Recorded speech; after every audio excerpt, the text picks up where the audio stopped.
We have some juicy drama that we're going to cover on the show today. And we normally try to stay away from drama on the internet, but this is a special occasion. There is truly trouble in paradise at the Daily Wire headquarters. For those, I'm sure all of you guys know, Ben Shapiro runs the Daily Wire.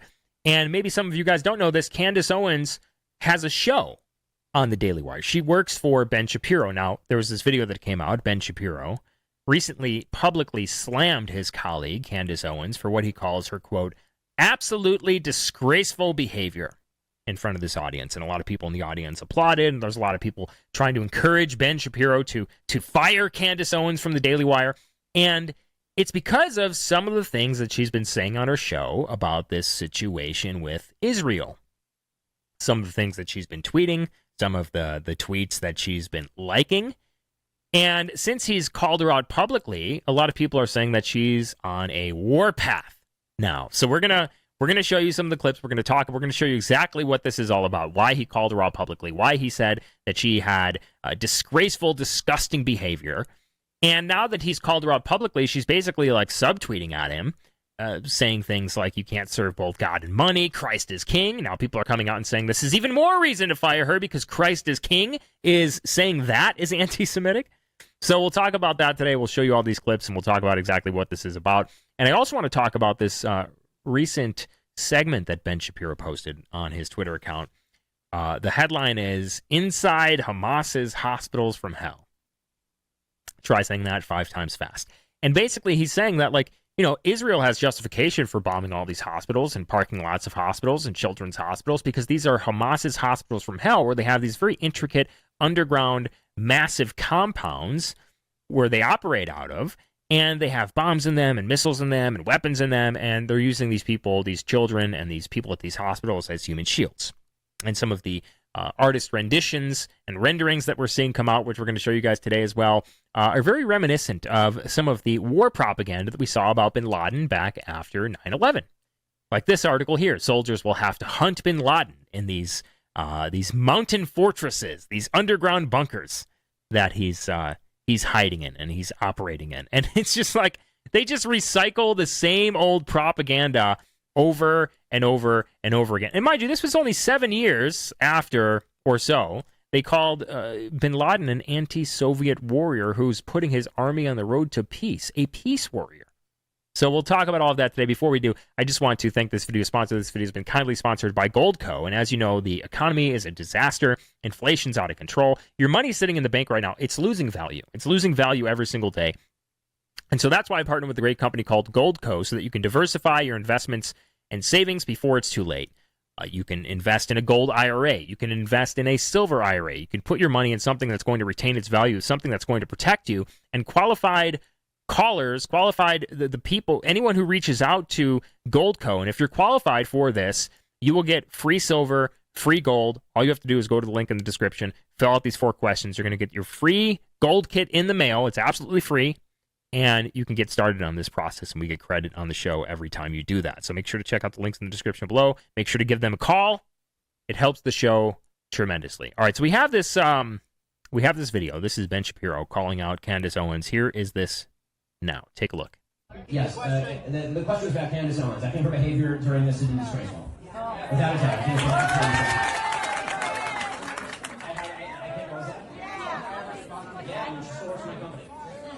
think she's been absolutely disgraceful. I think that her faux sophistication on these particular issues has been ridiculous. It's not faux sophistication, it's ridiculous. Everybody can see the moves that she's making and the things that she's saying, and I find them disreputable. Faux sophistication. Faux sophistication. You can see that lady, she's completely surprised that he's saying this here.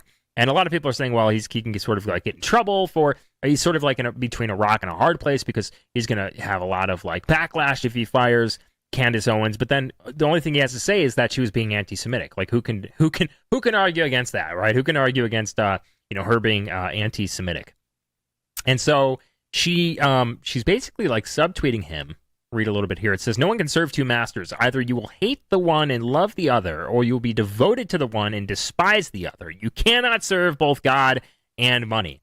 And then she says, Christ is king. And people are saying that the fact that she said Christ is king is anti-Semitic. And it reminds me of the article that we have up on our website dailyveracity.com about that county, and I think it was in California. You can read this for yourself up on our website, that voted unanimously to make July Christian Heritage Month. And Jewish groups came out, the ADL came out, they said, you can't do this. This is against the Constitution.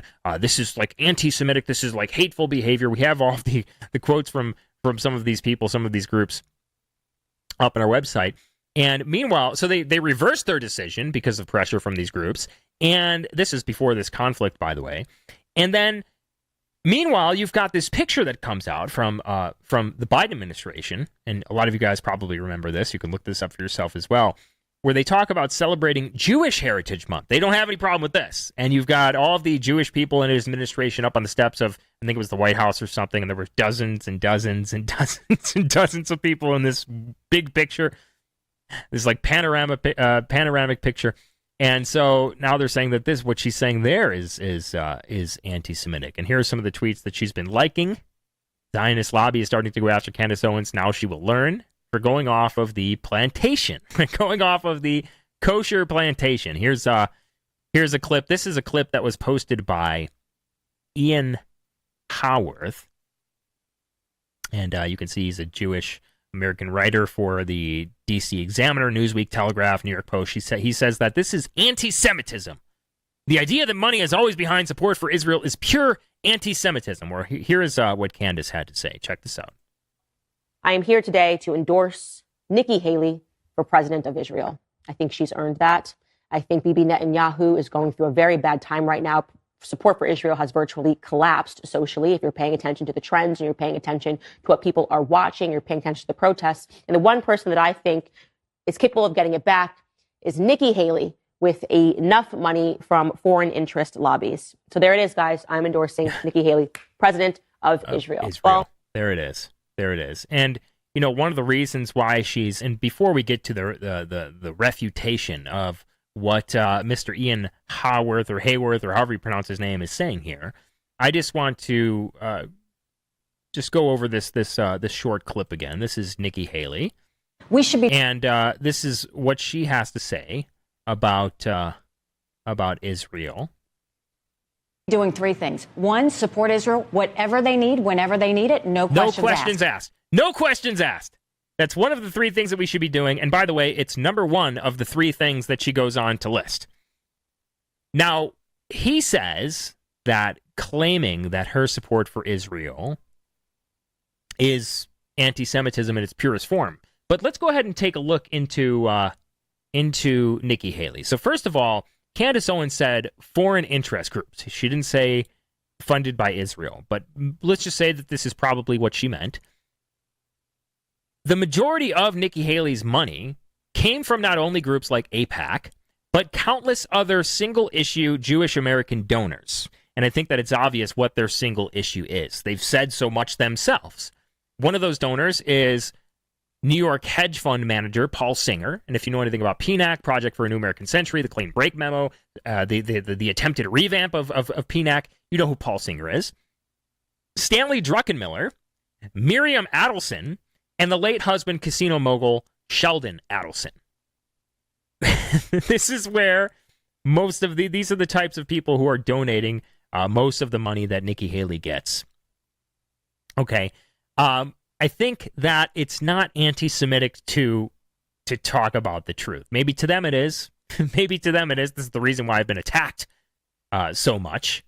This is the reason why they go after me so much. They ban me from all of these different platforms. I've been telling this truth for years.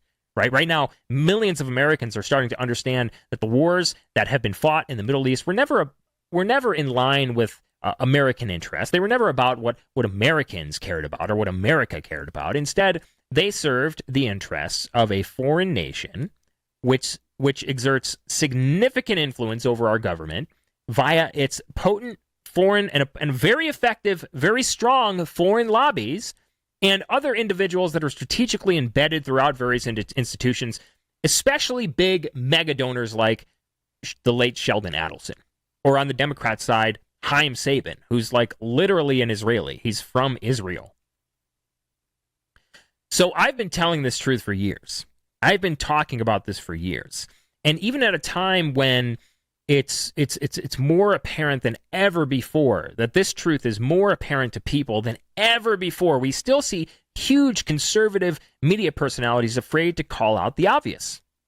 Now, major props to Candace Owens, who not only is just a major, conservative media personality, but works for the Daily Wire, works for Ben Shapiro, who's been, basically calling to use the Samson option, works for Ben Shapiro and still has the courage to say the things that she's saying.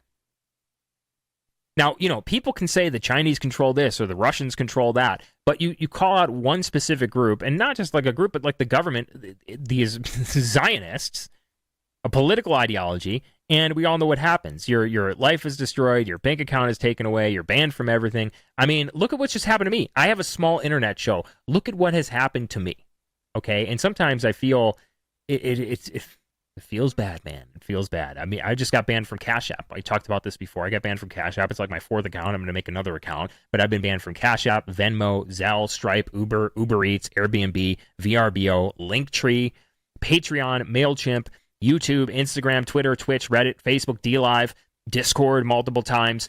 And then I mentioned in that list the My Pillow affiliate program. This is sort of a funny story where you had the New York Times reach out to Mike Lindell and talk about the hate that he's helping to fund. I was one of the names listed, and you had people like Jack Posobiec and some other people in there, and I was the only one that got canceled by Mike Lindell. And he came up with this stupid reason as to why, which wasn't even true. But the thing of it is that, it's all because of words that I say on the internet. You saw what happened to Ye. You've seen what happened to people like Rick Sanchez. You've seen Mark Lamont Hill. And none of this happens when they, criticize white people or for the things that they say about white people. Rashida Tlaib getting censured by the Republicans in Congress, specifically because of what she said about it. You don't see the same sort of repercussions for what she says about, what she said about white people. And so this is sort of this strange phenomenon that people are really starting to notice more than ever before. And this is actually something that Candace Owens calls out in another show of hers, which Ben Shapiro describes as disgusting, disgraceful behavior. Take a look at this. There are a lot of people in America that are sitting here going, okay, well, can you answer why Jews are so special? Because as white people in this country on university campuses, we are being taught that we are not allowed to have a voice. We have had to endure exactly what you're talking about, BLM. We've endured much worse than you have because it's in the actual textbooks. We are being told that we are systematically racist, that we are born wrong because of the color of our skin. And if we say anything, we'll lose everything. This is the typical experience on white campuses. So this is not whataboutism. This is like actually what we have been fighting for years. So it sort of arrived as, I think, for a lot of Americans, a surprise when they're saying, well, now that it's about Israel, which is something that's overseas, we need to, hand these university professors, we need to do something about this issue. Why weren't we trying to correct course on this issue? Why weren't donors pulling their funding out of these universities? Why weren't these same things being said for these last, I would say, 8 years of rampant BLM, white man can't do anything right, actively being taught in the classrooms? And I think the answer to this is because you have to look into who the donors are. Just saw this article from the New York Post. More than 500 alumni thank Columbia University for suspending anti-Israel groups. So if you're looking at that story about Bill Ackman, I think we've showed you this story before. He promised to destroy the future careers of any student at any of these Ivy League schools if they come out against Israel. Bill Ackman claims he never made no hire list of anti-Israel Harvard students, but he did. Right? And Bill Ackman, Jewish donor, and a lot of these donors are Jewish donors, and you see them teaming up with these groups that are putting these the faces of students who come out against Israel or against Zionism on these like mobile billboards, and we'll find the article for you guys here. Names and faces of Harvard students linked to anti-Israel statement were plastered on mobile billboards and online sites. You look at this sort of thing, and again, you have to understand who the donors are. Donors like Bill Ackman, all of these different donors that are planning on pulling the funds from these universities for. And then you look abroad. We talked about this in another segment. You look at the UK, and they're saying that they're going to deport anyone immediately who comes out against Israel. Never mind the grooming gangs and the sex gangs and the general violence or the running over Christmas markets or, whatever. If you come out against Israel, we're going to deport you immediately. And again, you have to understand who the donors are and what they actually care about. And there's a reason why these donors don't care about the anti-white rhetoric in schools. There's a reason why these donors don't care about, or these people don't care about the anti-white rhetoric in college campuses or throughout universities, in high schools, in elementary schools. And it's because, just like Bret Stephens said, who describes himself as a conservative, he's a Jewish American who describes himself as a conservative, he writes for the New York Times, liberal values have been good for the Jewish people. Liberal values have made Jewish people safe. We're going to play a part of this clip for you guys right now. Take a look. Well, the second thing is Jews, I think, have only really thrived and are only really safe in the world when liberal values are the dominant, prevalent values. And by liberal values, I don't mean Kamala Harris and Elizabeth Warren, okay? I mean liberal in the classic sense of respect for pluralism, emphasis on tolerance, emphasis on individual liberties, those panoply of values which are the DNA of what we call liberal democratic society.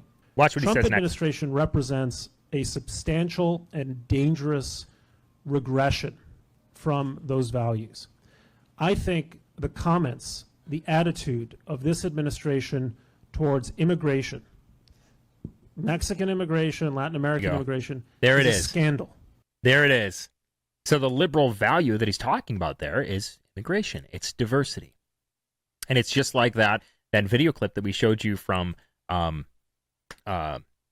Bourdain, who committed suicide, who's Jewish American, and all through, he's been in Hollywood, he's been in shows and stuff like this. It's just like he said in that one clip, he said it's a kind of utopia to imagine that one day, within 100 years or so, there will be no white people anymore. I don't think we have to replay the clip on the show. You guys probably remember it, or maybe we should pull it up. Maybe we should pull it up for you guys here. Let's see if we can find this clip on Twitter. I think a few people have posted this clip recently. Yeah, here it is, right here.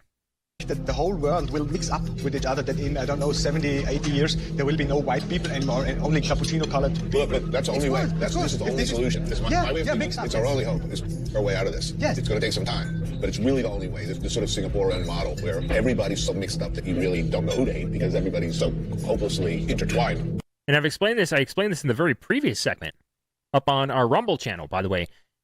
Make sure to subscribe over there on Rumble.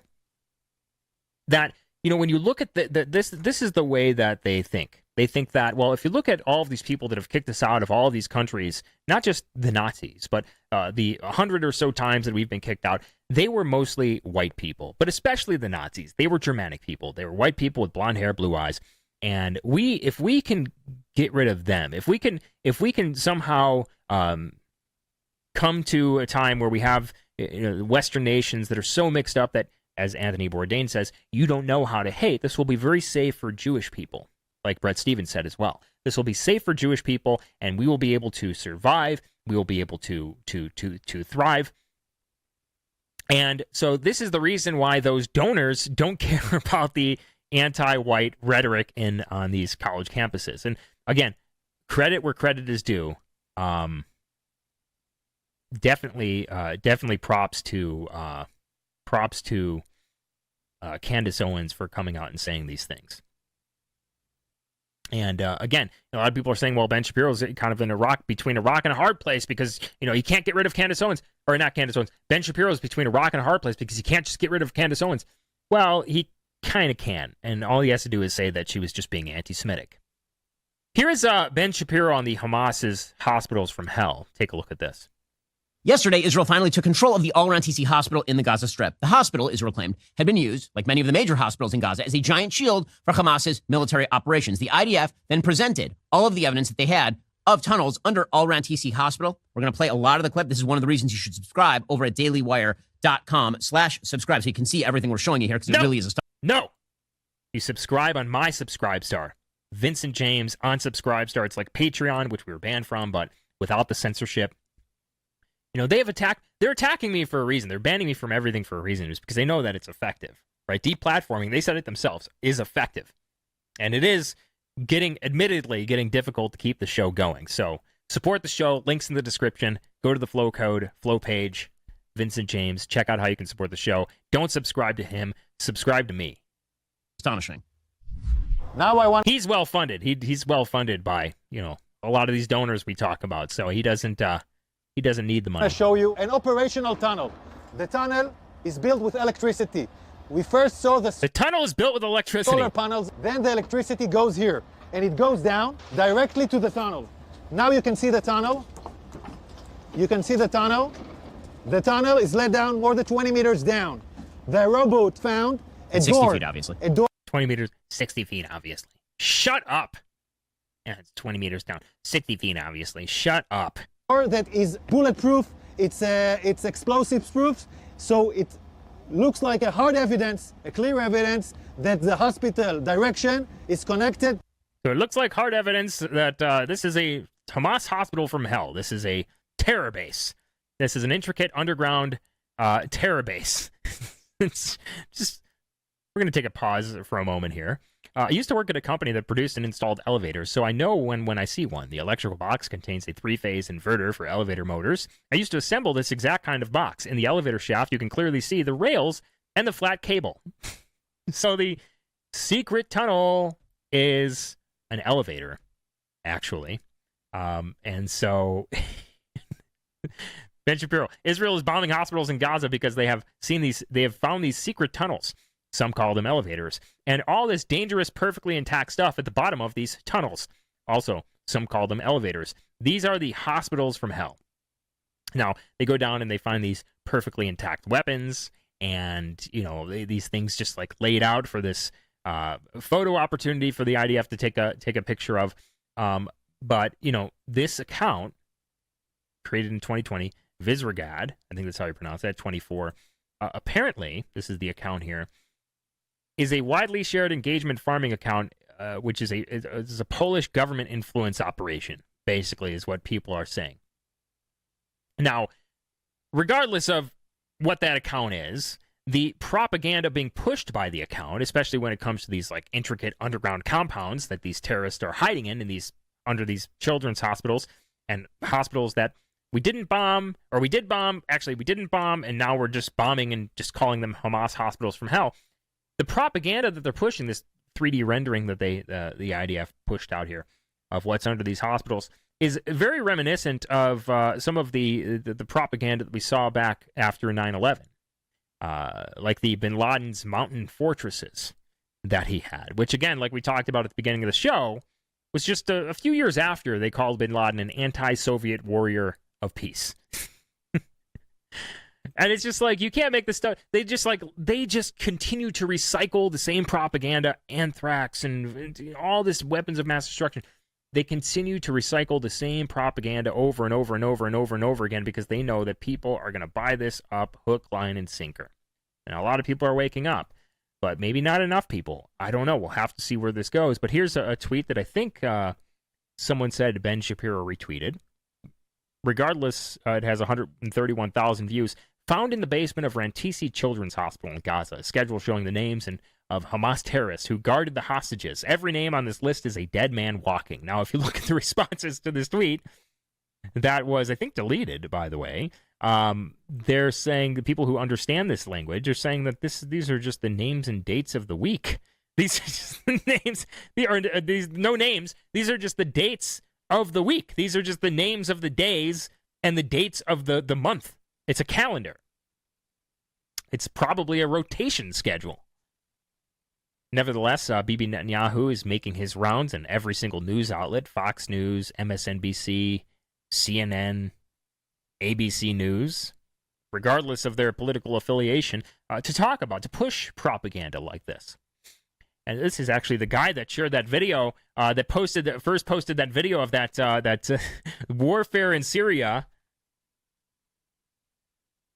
Kentucky gun rate. Remember that video? The Kentucky, I talk about this a lot on the show, but I think it's important to bring this up because that's the guy ABC News apologizes for showing video from U.S. gun range and saying it was Syria. They edited the video. They darkened the video to hide the people's pictures of the people's phones filming this Kentucky gun range and said it was warfare in Syria to try to get President Trump to take out the regime of Bashar al-Assad.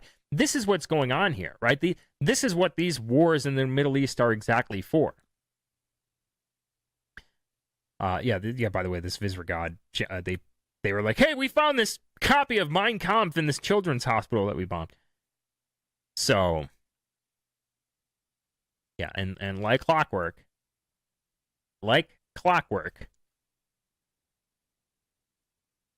this is what we see here from the Wall Street Journal. The West should welcome Gaza refugees. Now, if you look into the people who wrote this article, Danny Danon, this guy here, is a member of the Likud party, the conservative, the right-wing Likud party.